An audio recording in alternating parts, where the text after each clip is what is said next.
할렐루야. 우리 다 함께 기도하시면서 우리 수요 찬양 예배 하나님께 올려드리겠습니다.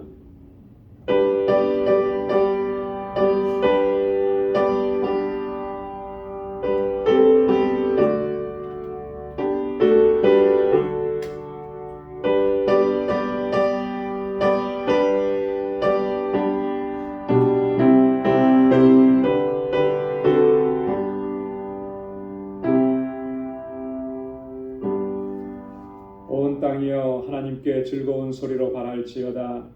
그 이름의 영광을 찬양하고 영화롭게 찬송할지어다. 하나님께 구하기를 주의 일이 어찌 그리 어미하신지요. 주의 큰 권능으로 인하여 주의 원수가 주께 복종할 것이며 온 땅이 주께 경배하고 주를 찬양하며 주의 이름을 찬양하리이다 할지어다. 아멘. 자비하시고 거룩하신 만군의 주 여호와 하나님 아버지, 오늘도 주님의 거룩하신 임재 안으로 저희들을 불러주시고 하나님의 구속의 은혜와 날마다 베푸시는 그 은혜와 평강을 기억하며 하나님을 경배하고 찬양케 하시니 감사합니다. 이 시간 우리의 마음을 다하고 힘을 다하여 여호와 하나님 주님을 예배하는 저희들 되게 하여 주옵소서. 우리 안에 있는 모든 허물과 죄악들을 먼저 주님의 십자가 앞에 내려놓사오니 우리 주님의 보혈로 깨끗하게 씻어주시고 정결하게 하셔서 오늘 이 예배가 하나님께서 기뻐 받으시는 산 제사가 되도록 성령께서 주장하시고 인도하여 주옵소서. 우리 가운데 임재하시고 우리의 예배를 받아 주옵시며 주님의 평강으로 덧입혀 주옵소서. 예수님의 이름으로 기원하옵나이다. 아멘. 전능하사 천지를 만드신 하나님 아버지를 내가 믿사오며 그 외아들 우리 주 예수 그리스도를 믿사오니 이는 성령으로 잉태하사 동정녀 마리아에게 나시고 본디오 빌라도에게 고난을 받으사 십자가에 못 박혀 죽으시고 장사한 지 사흘 만에 죽은 자 가운데서 다시 살아나시며 하늘에 오르사 전능하신 하나님 우편에 앉아 계시다가 저리로서 산 자와 죽은 자를 심판하러 오시리라. 성령을 믿사오며 거룩한 공예와 성도가 서로 교통하는 것과 죄를 사하여 주시는 것과 몸이 다시 사는 것과 영원히 사는 것을 믿사옵나이다. 아멘. 찬양으로 하나님께 영광 돌리겠습니다. 당신은 영광의 왕.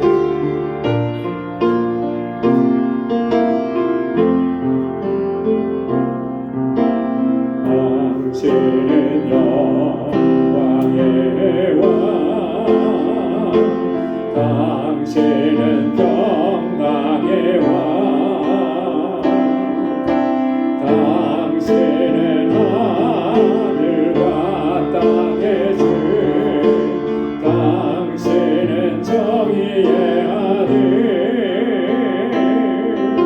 선사가 무릎 꿇고 예배하고 찬송하네. 영원한 생명 말씀. 당신은 예수 그리스도 주. 당신은 영광의 왕. 당신은 평강의 왕. 당신은 하늘과 땅의 주. 당신은 정의의 아들. 천사가 무릎 꿇고 예배하고 경배하네. 영원한 생명 말씀. 당신은 예수 그리스도 주. 호산나 다윗의 자손께 호산나 불러 왕 중의 왕. 높은 하늘의 영광을 예수 주 메시아 하네.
내 것이라 내 것이라 너의 하나님이라 내가 너를 지으므로 존귀하게 여기노라 너를 사랑하는 내 여호와라.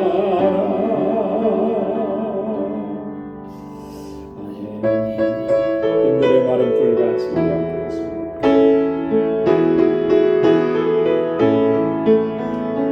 빈들의 마른 불같이 시들은 나의 영혼 주님의 허락한 성령 간절히 기다리네.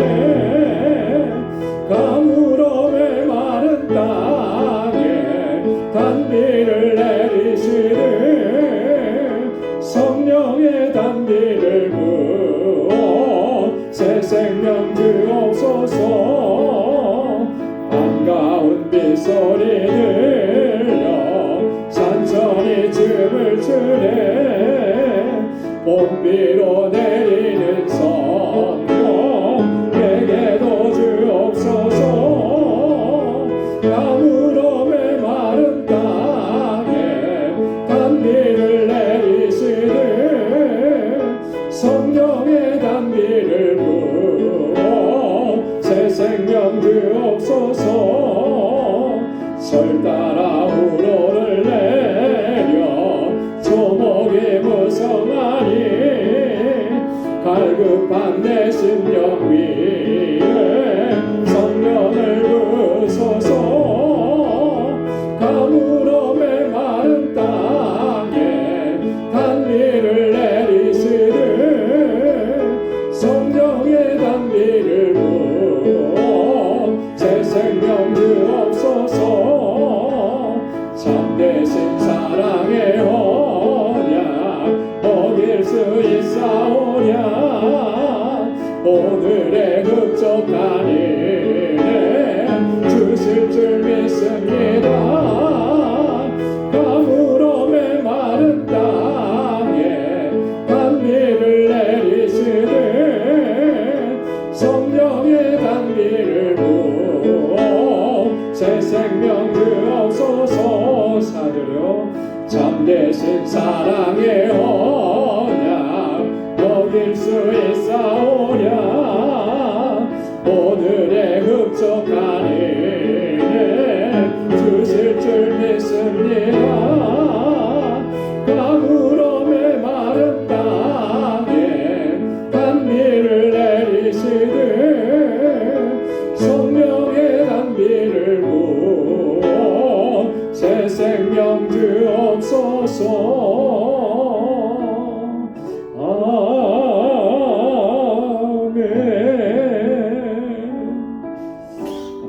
음성 외에는 더 기쁨 없더라.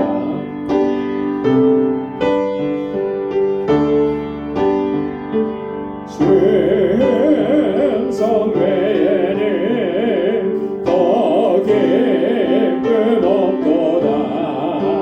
날 사랑하신 주 늘 계시옵소서. 기쁘도다 항상 기쁘도다. 나 주께 왔사오니 꼭 주옵소서. 나 주께 왔으니 꼭 주시옵소서. 주 함께 계시면 큰 시험이 이기네. 기쁘고 기쁘도다 항상 기쁘도다. 나 주께 왔사오니 꼭 주옵소서. 주 떠나가시면 내 생명 헛되네. 즐겁고 슬플 때 내게 시옵소서. 기쁘고 기쁘도다 항상 기쁘도다 나 주께 왔사오니 복주옵소서.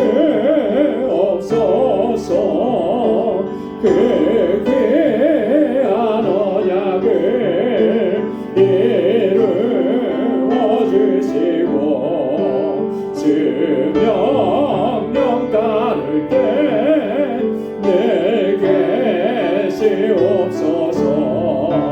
기쁘고 기쁘도다 항상 기쁘도다 나 주께 왔사오니 복주옵소서.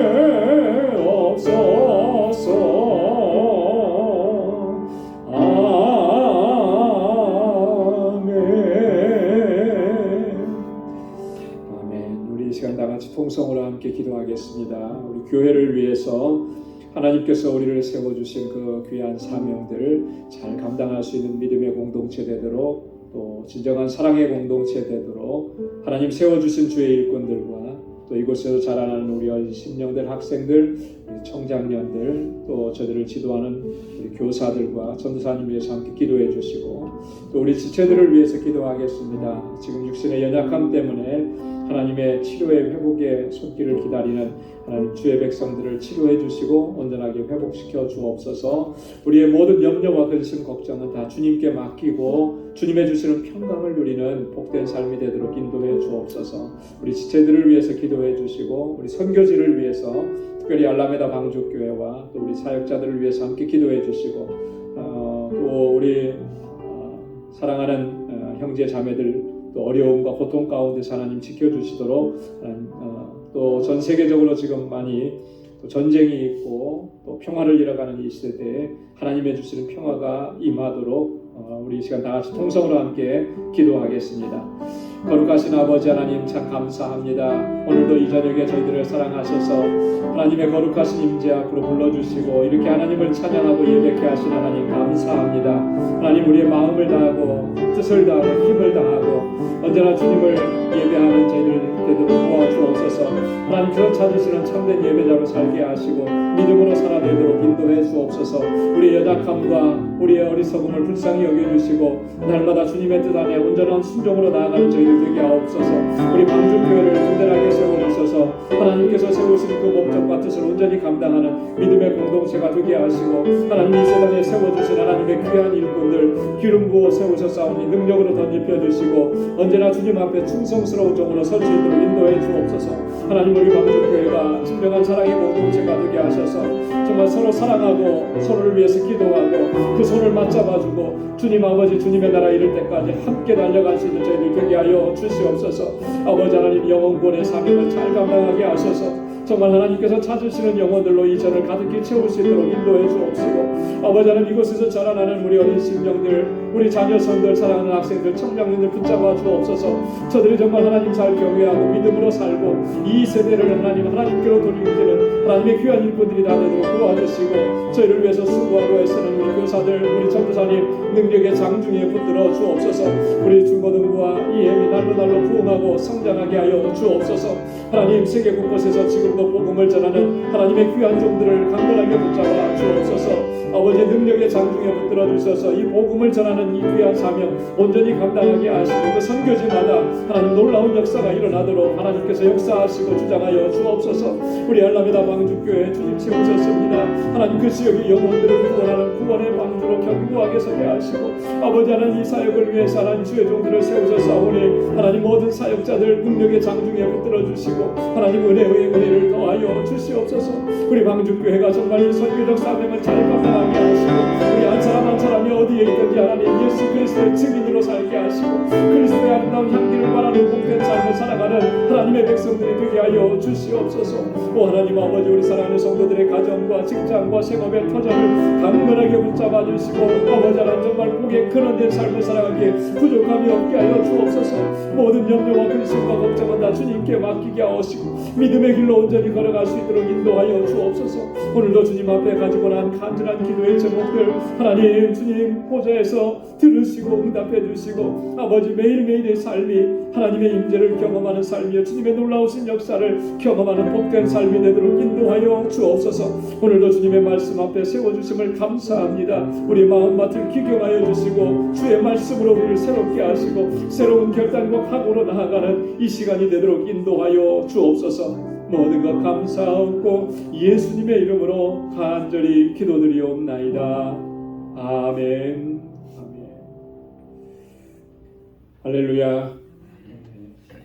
하나님께서 우리에게 또 선한 응답을 허락해 주실 줄로 믿습니다. 오늘 묵상할 하나님의 말씀은 우리 고린도후서 제11장 1절로 9절까지 말씀입니다. 고린도후서 제11장 1절로 9절 말씀 한 절씩 교독하도록 하겠습니다. 1절부터 보겠습니다. 원컨대 너희는 나의 좀 어리석은 것을 용납하라. 청컨대 나를 용납하라. 내가 하나님의 열심으로 너희를 위하여 열심을 내노니 내가 너희를 정결한 처녀로 한 남편을 그리스도께 드리려고 중매하노라. 뱀이 그 관계로 이와를 미혹해 한 것 같이 너희 마음이 그리스도를 향하는 진실함과 깨끗함에서 떠나 부패할까 두려워하노라. 만일 누가 가서 우리의 전파하지 아니한 다른 예수를 전파하거나 혹 너희의 받지 아니한 다른 영을 받게 하거나 혹 너희의 받지 아니한 다른 복음을 받게 할 때는 너희가 잘 용납하노라. 내가 지극히 큰 사도들보다 부족한 것이 조금도 없는 줄 생각하노라. 내가 비록 말에는 조라나 지식에는 그렇지 아니하니 이것을 우리가 모든 사람에게서 분단돼서 모든 있는 너희에게 나타내노라. 내가 너희를 높이려고 나를 낮추어 하나님의 복음을 값없이 너희에게 전함으로 죄를 지었느냐. 내가 너희를 섬기기 위하여 다른 여러 교회에서 유를 받은 것이 좋지 않은 것이다. 다 함께요. 또 내가 너희에게 있어 용도가 부족하되 아무에게도 누를 끼치지 아니함은 마게도냐에서 온 형제들이 나의 부족한 것을 보충하였음이라. 내가 모든 일에 너희에게 폐를 끼치지 않기 위하여 스스로 조심하였거니와 또 조심하리라. 아멘. 우리 고린도후서 오늘 본문 11장에 우리 전반부에 있는 말씀인데요. 바울이 오늘 이 본문 함께 읽은 말씀 가운데서 이 고린도 교회 성도들을 위해서 얼마나 열심을 다해서 힘을 다해서 이 고린도 교회 성도들을 하나님 앞에 바로 세워가기를 이렇게 힘쓰고 있는지를 이야기합니다. 그럼에도 불구하고 이 고린도 교회 안에서 부정적인 영향을 끼치는 사람들이 있었던 것이죠. 그 고린도 교회 안에 들어온 거짓 교사들이 성도들을 선동하고 미혹하고 그렇게 해서 바울을 비난하고 비판하게 이제 만든 거예요. 그게 이제 고린도 교회에 큰 이제 어려움과 환란을 가져다 준 것이죠. 그래서 그런 부분들을 바울이 좀 바로 잡아가면서 그것을 후반부에 보면 하나하나 조목조목 그들이 비판하고 비방하는 그런 내용들을 변론하고 반박하고 하는 내용들이 이제 본문에 기록이 되어 있습니다. 오늘 본문의 말씀은 크게 두 부분으로 좀 나눠서 보려고 하는데요. 1절부터 3절까지 바울의 고린도 교회를 향한 열정입니다. 그래서 내가 하나님의 열심으로 너희에게 향해서 열심을 낸다. 아주 굉장히 그 인상적인 그런 표현을 썼어요. 하나님의 열심으로라고 하는. 어떤 의미로 바울이 하나님의 열심으로 너희를 향해서 열심을 낸다고 하는지 그 하나님의 열심이라고 하는 것이 뭔지를 우리가 좀 중점적으로 같이 좀 살펴볼 거고요. 그 다음에 4절부터 9절까지는 바울에 대한 어떤 그 비판과 비난에 대해서 바울이 적극적으로 변론하는 겁니다. 그래서 바울이 여기서 얘기하죠. 내가 말은 좀 졸하나 이 말에는 좀 이렇게 부족한 것이 있을지 모르지만 지식에는 그렇지 않다. 여기서 지식이라고 하는 것이 뭘 얘기하는 것인가, 어떤 지식을 얘기하는 것인가, 이런 부분들을 좀 같이 함께 살펴보려고 합니다. 자, 그러면 우리 1절부터 한번 보겠습니다. 나의 어리석은 것을 용납하라 이렇게 얘기하잖아요. 원컨대 너희는 나의 좀 어리석은 것을 용납하라. 청컨대 나를 용납하라. 나의 어리석은 것을 용납하라 그랬는데 어리석다라고 하는 걸 바울은 뭘 두고 어리석다고 얘기를 했을까요? 나의 좀 어리석은 거 좀 용납해달라 그렇게 하는데 뭘 가지고 어리석다고 했을까? 사실 바울이 자기를 어리석다고 표현하는 것 자체가 말이 안 되는 거잖아요. 그죠? 바울처럼 똑똑하고 바울처럼 지식이 많은 사람이 그 세대에 또 어디 있겠습니까? 바울은 최고의 지성인이었고 학문적으로 보나 모든 면에서 누구에게도 뒤지지 않는 그런 사람이었거든요. 언어라고 하는 측면에서도 보면 그는 히브리어도 할 줄 알았고 헬라어도 할 줄 알았고 어디 하나 내놔도 부족함이 없는데 바울이 자기를 어리석다라고 했어요. 정말로 내가 지식이 없어서 지혜가 없어서 어리석다고 얘기한 것일까? 바울이 여기서 좀 어리석다라고 나의 어리석은 것을 이렇게 한 거는 좀 그런 거하고는 좀 다른 거예요. 그게 뭐냐면 바울이 지금 여기서 이야기하고자 하는 것은 그런 거예요. 조금 내가 자랑을 좀 하겠다라고 하는 거죠. 자랑을 좀 하겠다. 하나님께서 자신에게 주신 어떤 능력과 탁월성 이런 것들을 좀 자랑하겠다 이렇게 얘기하는 거예요. 그런데 그것이 사실은 어리석은 것인 줄 알지만 그렇게 좀 해야 되겠다라고 하는 거예요. 그러니까 용납해 달라 이제 얘기하는 겁니다. 왜 그렇게 얘기하느냐면 지금 고린도 교회 안에 들어온 거짓 교사들, 거짓 선지자들이 복음의 진리를 자꾸 왜곡하고 있는 거예요. 그죠? 여러분 고린도 이따가도 한번 얘기하겠지만 고린도 교회 안에 들어와서 이 거짓 교사들, 거짓 사도들이 와서 복음의 진리를 왜곡하는 것 중에 가장 대표적인 게 뭐냐면 여러분 복음의 핵심적인 건 뭐죠? 예수 그리스도 나의 구원자 그분을 믿으면 구원 얻는다라고 하는 거잖아요. 그죠? 근데 이 유대로부터 온 이 거짓 교사들은 그것을 왜곡하는 거예요. 그래서 그 복음 바울이 전했다라고 하는 그 복음만 가지고 구원 얻는 게 아니다라고. 여기서 이 거짓 교사들은 유대로부터 내려왔던 예루살렘으로부터 내려왔던 유대 율법주의자들이라고 하는 거죠. 그래서 율법의 요구 사항도 지켜야만 구원을 얻는다라고 그렇게 얘기하는 거예요. 그러면서 그 예수 그리스도의 복음을 왜곡시키는 거죠.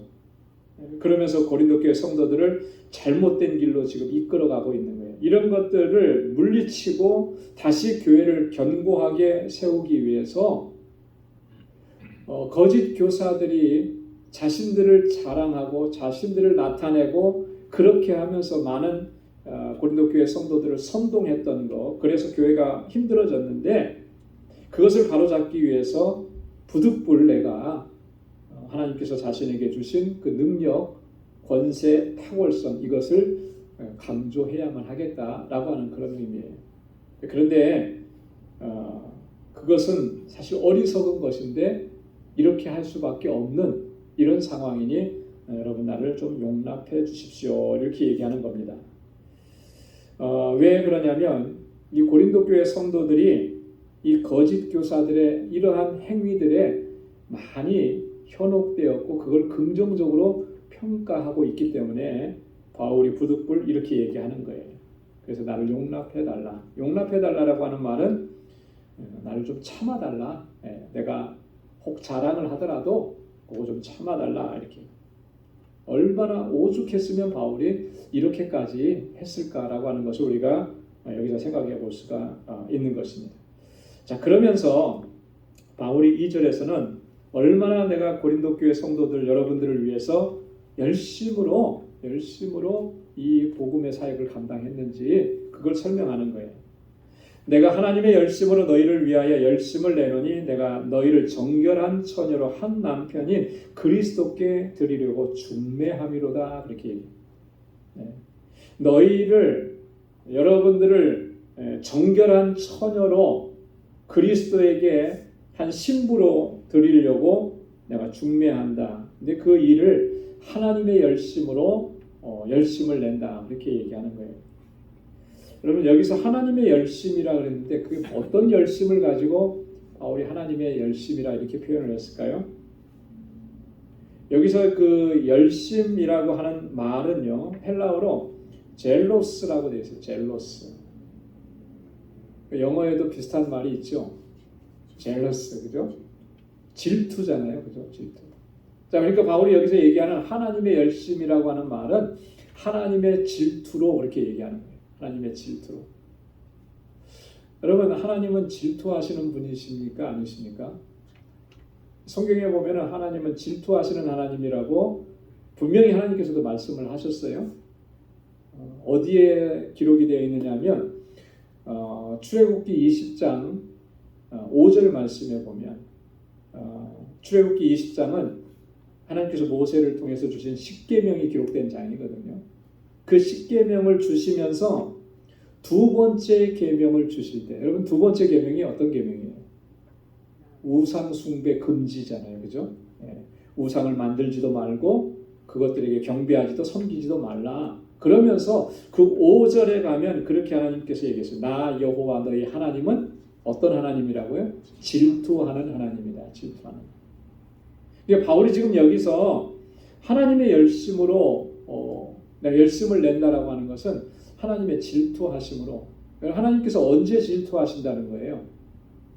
하나님 외에 다른 신들을 섬기는 거, 우상을 숭배하는 거, 이거 하나님께서 그냥 넘기지 않으신다라고 하는 거예요. 왜 질투하느냐? 여러분 질투는 어떤 때 질투가 나는 겁니까? 누군가가 나보다 다른 사람을 더 좋아할 때, 그죠? 누군가가 나보다 더 많은 걸 가졌을 때, 더 많은 걸 누렸을 때, 그런 게 이제 질투하는 거잖아요. 네. 이 질투라고 하는 것은 정말 내가 사랑하는 사람이 있을 때 질투심이라는 것도 생기는 거예요, 그죠? 사랑하는 사람이 없고 사랑하는 관계가 아니면 질투라는 게 생길 수가 없는 거잖아요. 나하고 저 사람하고는 아무런 관계가 없고 좋아하는 감정도 없는데 그 사람에 대해서 질투심이 생긴다? 이런 건 안 생기는 거예요. 자, 그러니까 하나님께서 질투하는 하나님이라고 하실 때 그 배경은 뭐냐면 하나님과 이스라엘 백성들은 어떤 관계냐면 사랑하는 관계라는 거죠. 사랑의 관계라는 거예요. 구약 성경의 배경을 보면 하나님께서 이스라엘 백성들을 어떻게 많이 묘사하냐면 하나님의 배우자로 표현을 많이 해요. 그죠? 그래서 나는 너의 뭐라 그래요? 남편이라 그래요. 하나님께서 이스라엘 백성들. 실제로 그런 관계는 아니지만 하나님께서 그렇게 여겨주신다라고 하는 거예요. 자, 그러면 여러분 생각해 보십시오. 부부간의 관계인데 아내가 남편만 사랑해야죠. 남편은 아내만 사랑해야죠. 남편을 놔두고 아내를 놔두고 또 다른 사람들을 사랑한다? 이건 있을 수 없는 거잖아요. 거기에서 일어나는 것이 이런 분노와 질투심이 나오게 되는 거죠. 그런 것을 표현한 거예요. 그래서 하나님께서는 이스라엘 백성들을 하나님의 배우자로 묘사하고 구약 성경에 보면 또 여러분 우상 숭배하는 것을 어떻게 여기십니까? 영적 간음이라고 하는 거예요. 그죠? 우상 숭배를 간음이라고. 그러니까 우상 숭배는 하나님보다 그 우상을 더 사랑하는 거잖아요. 그러니까 하나님이 남편인데 남편을 사랑하지 않고 왜 다른 것을 사랑하는 거예요. 그래서 이제 이건 간음이죠. 그래서 영적 간음이에요. 우상 숭배는 영적 간음이라 얘기하는 거예요. 그래서 이것에 대해서 하나님은 질투하신다라고 하는 거예요. 질투하시는 하나님, 하나님께서 이스라엘 백성들을 그런 이 하나님의 배우자로 그렇게 여기시기 때문에. 그래서 보면 예레미야 3장 8절에 보면 내가 내게 배역한 이스라엘이 간음을 행하였으므로 내가 그를 내어 쫓고 이혼서까지 주었을 때, 자, 간음해서 하나님께서 어떻게 하셨다는 거예요? 내어 쫓았다는 거죠. 이혼서를 줬. 부부니까 부부간의 관계니까 이혼이라는 것도 성립이 되는 거잖아요, 그죠? 또 예레미야 3장 14절에 보면 나 여호와가 말하노라 배역한 자식들아 돌아오라 나는 너의 무엇이 된다고요? 남편이 됨이니라 이렇게. 자, 그러니까 바울이 지금 하나님의 열심으로 내가 너희를 위해서 열심을 낸다라고 하는 것은 바로 그런 거예요. 하나님만 사랑하고 하나님과의 그 관계 안에 있어야 되는데 그러지 아니하고 그 마음을 빼앗기고 복음의 진리에서 벗어나고 이런 모습을 보면서 안타까운 마음이 있는 거죠. 그 하나님의 질투하심으로 내가 여러분들에게 정말 열심을 내고 또 그래서 여러분들을 하나님 앞에 예수 그리스도께 정결한 처녀로 드리려고 중매한다 이렇게 바울이 얘기하는 것입니다. 한 남편인 그리스도께 드리려고 중매한다 이렇게 얘기를 했는데요. 이 중매한다라고 하는 말의 의미는 바울이 여기서 그런 의미로 사용을 한 것입니다. 그리스도께 연합시킨다라고 하는 그런 의미로 사용합니다. 여러분 중매는 결혼시키기 위해서 중매하는 거잖아요, 그죠? 서로 남남이었던 남자와 여자가 만나서 결혼해서 하나가 되고 부부가 되게 하기 위해서 중매. 이 중매도 잘해야 되잖아요. 어떤 분들은 보면 중매 잘하시는 분들이 있더라고요. 상대방의 어떤 그 좋아하는 거나 성향이나 이런 걸 너무나 잘 아니까 그렇게 사람을 맞춰주는 거예요. 그래서 예전에 중매를 잘하면은 뭐가 온다는 거예요? 뭐가 있대요. 중매 잘하면. 중매를 못하면 뺨이 썩대라고 그러더라고요. 그래서 저도 그 한국에 있었을 때 교구 목회를 하면서 따로따로 하는 총각 처녀 이렇게 있었는데 다 권사님 집안의 자녀들인데 둘이 만났으면 참 좋겠다. 그래서 소개를 시켜줬던 적이 있어요. 그랬더니 나중에 보니까 잘 만나더라고요. 그래서 결혼까지 했어요. 중매를 잘한 거죠. 중매 잘했더니 귀한 선물을 고맙다고 또 선물을 해주시더라고요. 중매 잘하면은 좋은 선물이 있고 중매 잘못하면 평생 욕먹는 거예요. 뺨이 썩대 이 정도가 아니고 바울은 지금 이 고린도 교회 성도들을 정말 정결한 신부로 정결한 처녀로 그리스도께 중매하려고 그렇게 애를 쓰는 거예요. 얼마나 공을 들이고 얼마나 애를 썼겠습니까? 그리스도와 연합하게 하려고. 그죠? 우리 그리스도인들은 그리스도와 연합한 존재 아닙니까? 그죠? 그런 연합한 존재가 되게 하기 위해서 바울이 이렇게 최선을 다하고 있다라고 하는 것을 바울이 여기서 밝히는 것입니다. 자, 그러면서 바울이 한 가지 염려하고 걱정하는 것을 얘기해요. 3절에 보니까 뱀이 그 간계로 이와를 미혹해 한 것 같이 너희 마음이 그리스도를 향하는 진실함과 깨끗함에서 떠나 부패할까 두려워하노라. 바울이 늘 걱정하고 염려하는 것은 바로 이런 부분이죠. 뱀이 그 간계로 이와를 미혹해 했다. 여기 이와는 하와를 얘기하는 거예요. 하와. 발음상의 차이입니다. 이 히브리어로 이 하와라고 하는 말이 하바라고 하는데요. 이게 이제 헬라어로 번역이 되면서 유아라는 단어로 헬라어로 유아가 돼요. 근데 그게 이제 우리말로 번역하면서 이와가 된 거예요. 하와와 같은 의미입니다. 창세기 3장에 나온 얘기죠. 우리 최초의 인류가 타락한 그런 사건. 뱀이 그 간계로 하와를 속였죠. 그렇게 해서 하나님께서 주신 명령을 거역하게 만들었던 거예요. 그런 것처럼 지금 고린도 교회 안에 그런 일들이 지금 일어나고 있다라고 하는 거예요. 자, 그렇다면 여기서 말하는 뱀은 누구를 가리키는 거겠습니까? 여기서 말하는 뱀. 고린도 교회 안에 들어온 뱀은 뭐예요? 거짓 교사들이죠. 거짓 교사들. 그리고 그러면 이와는 누구예요? 고린도 교회 성도들인 거죠. 그죠? 예. 이런 일들이 일어난 거예요. 그래서 그리스도를 향하는 그 진실함과 깨끗함에서 여러분들이 떠나게 될까 두렵다.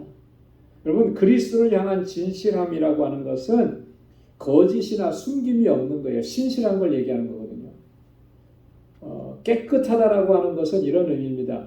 그리스도를 떠나서 다른 것에 집착하지 않는 거예요. 오직 그리스도만 사랑하는 거예요. 그리스도 외에 다른 것을 사랑하지 않는 것. 이게 깨끗함이라고 하는 거죠. 여기에서 떠나면 어떻게 되겠습니까? 부패하게 되는 거죠. 타락하게 되는 거죠.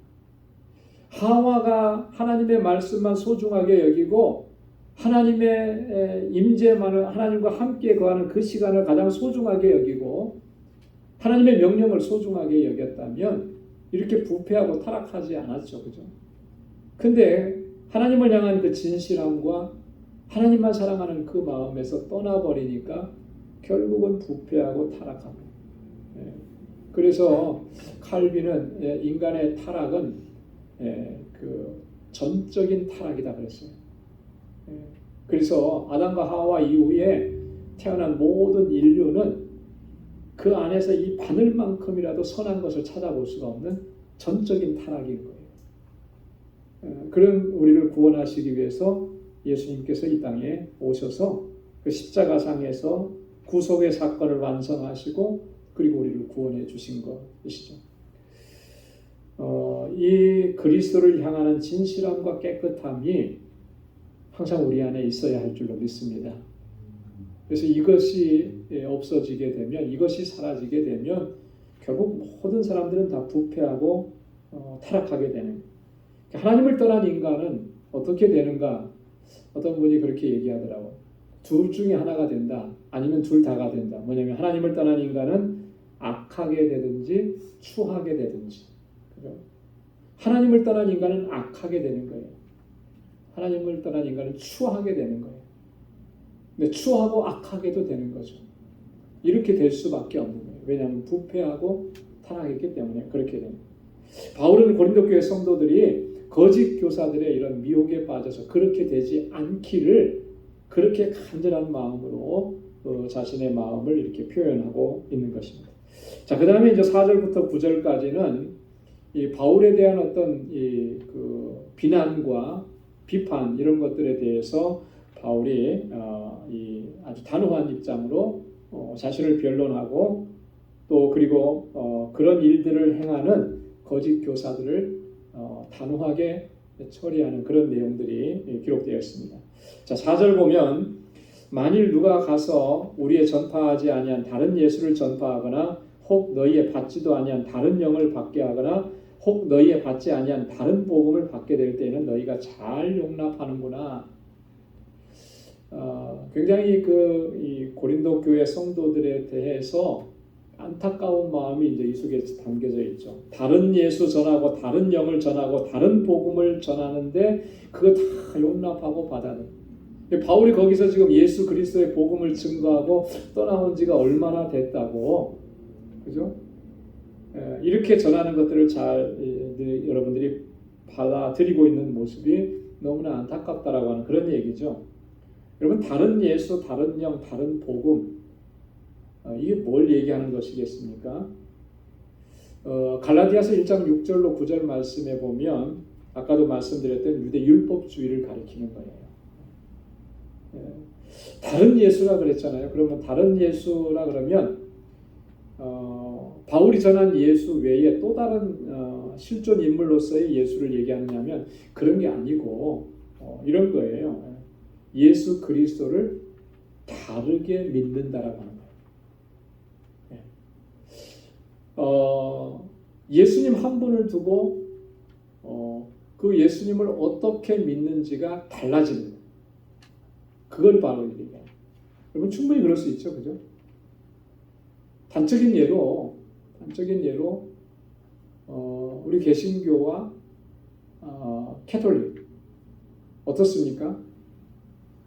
크게 보면 하나님을 믿고 예수님을 믿고 그 안에는 큰 범주 안에는 기독교라고 얘기하지만 좀 더 구체적으로 들어가면 그 믿음의 형태나 내용이 많이 달라요. 그렇죠?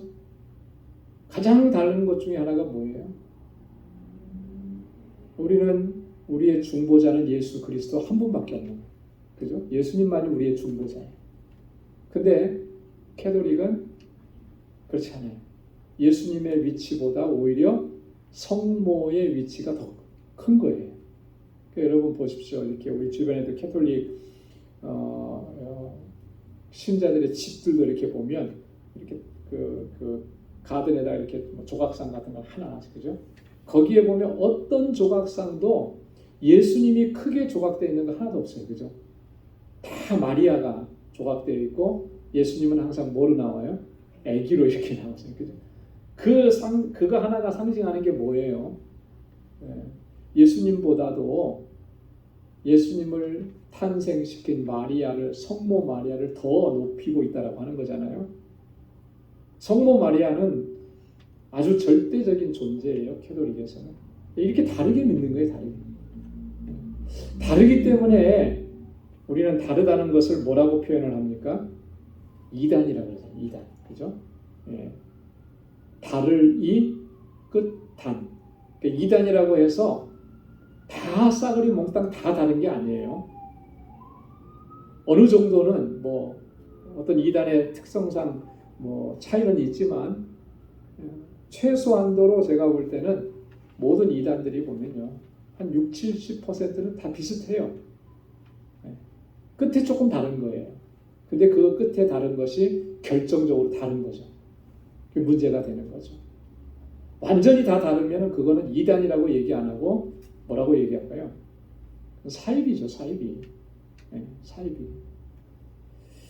바울이 지금 그렇게 얘기하는 거예요. 그걸 너무나 안타깝게 해서 다른 예수 전하고 다른 복음 전하는데 다른 영을 전하는데 그걸 다 용납한다라고 하는 것이죠.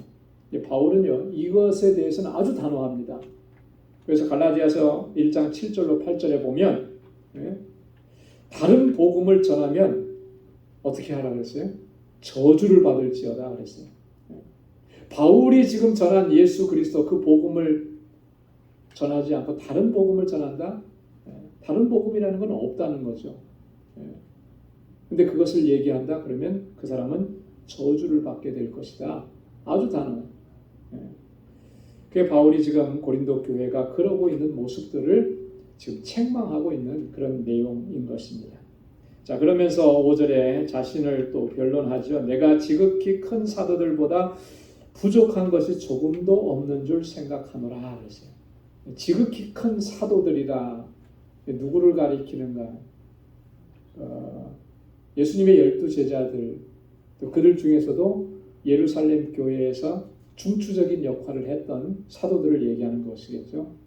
예수님 지난주에도 말씀을 드렸는데 예수님의 제자들 가운데 이너서클 안에 들어오는 3명의 제자 누구예요? 베드로, 야고보, 요한 이 세 제자. 아마 이제 이런 제자들을 염두에 두고 이야기하는 것일 거예요. 그들과 비교해 봤을 때도 내가 부족함이 없다고 생각한다. 이건 뭘 얘기하는 거냐면 실력이나 지식이나 이런 데서 부족함이 있다 없다 이런 얘기를 하는 게 아니고요. 그 정통성이라고 하는 그런 부분에 있어요. 그죠? 예수 그리스도께서 자신을 사도로 삼아주신 그 정통성이라고 하는 부분에 있어서 부족할 것이 없다. 예수님의 제자들은 예수님과 함께 3년 동안 공생애 하면서 예수님께서 행하신 일을 보고 예수님께서 말씀하신 것을 듣고 그 보고 들은 것을 이제는 증거하는 거예요. 그죠?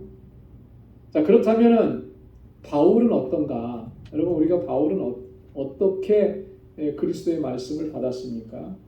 부활하신 예수 그리스도를 통해서 계시로 그 말씀을 받았고 사도로 이렇게 세움을 입었잖아요. 그죠? 그런 측면에서 볼 때 다르지 않다라고 하는 거죠. 내가 결코 부족하다고 생각하지 않는다. 내 정통성이 없다고 생각하지 않는다. 나는 분명히 주님께서 나를 세워주셨고 그 말씀들을 내게 주셨다라고 하는 것을 얘기하는 겁니다. 왜 바울이 이렇게까지 얘기하냐면 바울의 사도직에 대한 정통성을 비난하고 정죄하고 공격하는 사람들이 있었기 때문에 그렇게 얘기합니다. 자, 6절에도 보면 또 바울을 공격했던 또 하나의 내용을 가지고 또 얘기합니다. 내가 비록 말에는 조라나 지식에는 그렇지 아니하니 이것을 우리가 모든 사람 가운데서 모든 일로 너희에게 나타내었느니라. 자, 말에는 조라나 이 졸하다라고 하는 말은 헬라어로 이디오테스라고 그러면 되는데요. 이 졸하다라고 하는 말은 이런 거예요.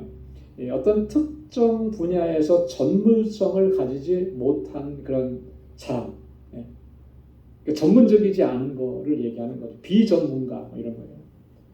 훈련받지 않은 소박하고 평범한 사람, 이런 사람들을 가리킬 때 졸하다 이렇게 평범하다는 거죠. 그 운동 선수들 이렇게 보니까요, 특별한 특정 그 종목의 훈련을 어려서부터 이렇게 받아서 뭐 예를 들어서 국가대표까지 됐다, 뭐 이런 성인 뭐 운동 선수가 있다 그러면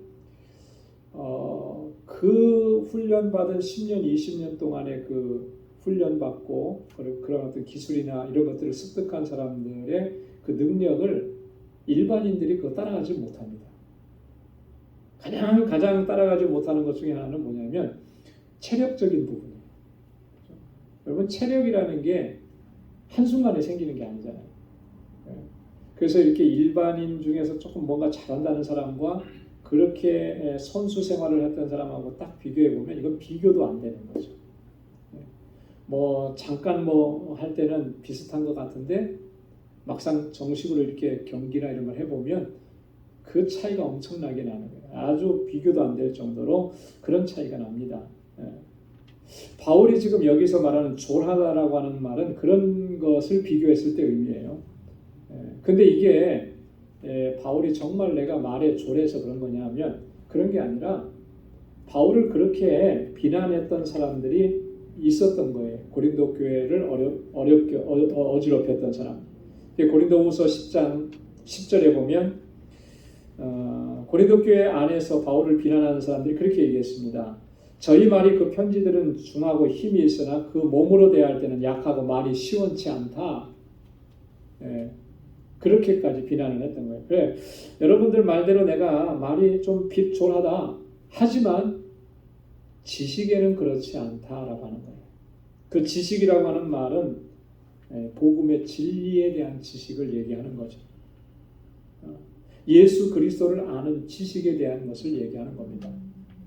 지금 바울이 고린도 교회 안에 와서 전한 건 뭐예요? 자기가 얼마나 많이 배웠나, 뭐 철학적인 사조, 뭐 이런 거 가리킨 거 아니잖아요. 오직 하나만 얘기했어요. 예수 그리스도에 대해서만 얘기했어요. 그 예수 그리스도에 대한 지식은 내가 그렇지 않다. 왜냐하면 주님께서 계시로 나에게 말씀을 해주신 것이기 때문에 누구보다도 전문적으로 누구보다도 온전하게 예수 그리스도를 증거하고 있다라고 하는 것을 얘기하는 거예요. 그래서 그것을 지금까지 여러분들에게 나타내고 이 일을 증거했다라고 바울이 지금 이야기하는 것입니다. 자, 그리고 이제 7절부터 9절까지를 보면 여기서 바울은요, 자신을 비난하고 비판하는 그 내용들 하나하나를 조목조목 반박하는 그런 내용을 기록합니다. 바울이 얼마나 참 이런 비난을 많이 당했는지, 또 이런 것들이 하나하나가 사실이 아닌데 마치 사실인 것처럼 그렇게 해서 많이 곤경스러웠다라고 하는 것을 알 수가 있어요. 자, 7절에 보니까 내가 너희를 높이려고 나를 낮추어 하나님의 복음을 값없이 너희에게 전함으로 죄를 지었느냐 이렇게. 여러분들을 높이려고 내가 낮추고. 자, 여러분 그 보십시오. 지난주에도 우리가 살펴봤는데 바울이 10장에 보면 바울이 이 어떤 마음으로 그 항상 사역에 임했다고 했냐면 그리스도의 온유와 관용으로 친히 너희를 권하고 했거든요. 온유함과 관용으로 대한 거예요. 그리스도의 온유와 그리스도의 관용으로. 그러니까 조금 어떤 사람들은 그런 모습을 보면서 바울은 카리스마도 없고 우유부단하고 뭐 이렇게 비난할 수 있죠.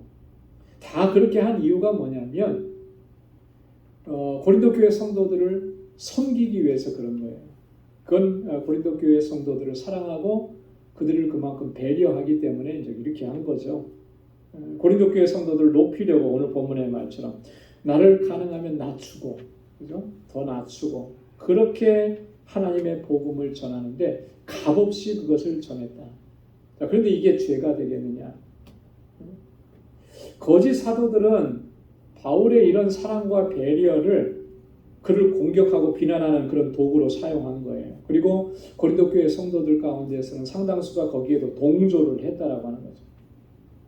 어떤 식으로 얘기했냐면 바울이 지금 사례도 받지 않고 자비량으로 선교하는데 그렇게 하는 이유가 다 뭐겠느냐? 자기가 떳떳하지 못하니까 그렇게 하는 것이 아니겠느냐? 그렇게 바울을 비난했다라고 하는 거예요. 그런데 그게 아니다라고 하는 것이죠. 다 여러분들을 높이고 여러분들을 위해서 그렇게 값없이 하나님의 복음을 전한 것이다. 이게 죄가 되겠느냐? 이게 뭐가 잘못이겠느냐? 바울이 그렇게 반박하는 겁니다. 자, 그 다음에 8절에 보면 내가 너희를 섬기기 위하여 다른 여러 교회에서 요를 받은 것이 탈취한 것이라. 고린도 교회를 섬기기 위해서 다른 교회들로부터 지원을 받고 다른 교회들로부터 헌금을 받고 그걸로 고린도 교회를 섬겼는데 이게 탈취한 거냐? 바울이 이렇게 반문하는 거예요. 이 거짓 교사들이 얼마나 정말 악랄하게 바울을 비난했는지를 여기 잘 알 수가 있죠. 그죠? 네. 바울은 여러분 어떻습니까? 바울은 원칙적으로 자비량 선교를 했어요. 자기가 먹고 살아야 되는 생활비 또 그리고 사역에 필요한 것들은 자신이 일을 해서 벌면서 이렇게 사역해서 자비량 선교가 바울의 원칙이었습니다. 그래서 바울의 직업이 뭐였다 그랬죠?